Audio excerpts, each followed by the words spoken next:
ముఖ్యమంత్రి రేవంత్ రెడ్డి చిట్చాట్ లో జమిలీ ఎన్నికలపై సంచలన వ్యాఖ్యలు చేశారు. దేశంలో త్వరలోనే జమిలీ ఎన్నికలు రాబోతున్నాయని, తెలంగాణలో కూడా షెడ్యూల్ కంటే ముందే అంటే 2029లోనే ఎన్నికలు జరుగుతాయని ఆయన పేర్కొన్నారు. జిల్లాల పునర్విభజనపై వస్తున్న వార్తలను ఆయన కొట్టిపారేశారు.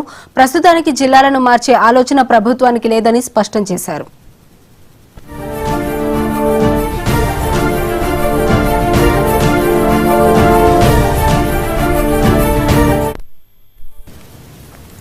కేంద్రం ముందుగా జనగణన పూర్తి చేస్తుందని, ఆ తర్వాతే నియోజకవర్గాల పునర్విభజన ప్రక్రియ ఉంటుందని సీఎం తెలిపారు. అయితే జనాభా ప్రాతిపదికన సీట్ల పెంపు జరిగితే దక్షిణాది రాష్ట్రాలకు తీవ్ర అన్యాయం జరుగుతుందని ఆయన ఆందోళన వ్యక్తం చేశారు.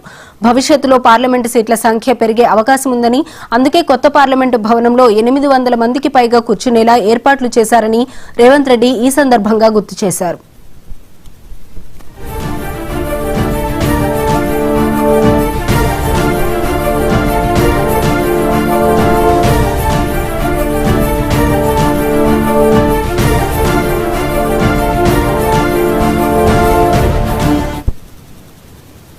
ముఖ్యమంత్రి రేవంత్ రెడ్డి చిట్చాట్ లో జమిలీ ఎన్నికలపై సంచలన వ్యాఖ్యలు చేశారు.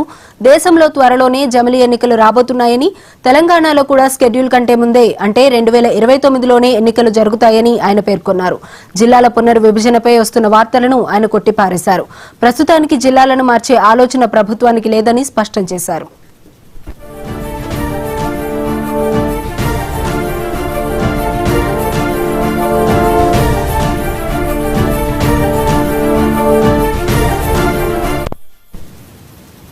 ఏపీ సీఎం చంద్రబాబు నాయుడు ఢిల్లీ పర్యటన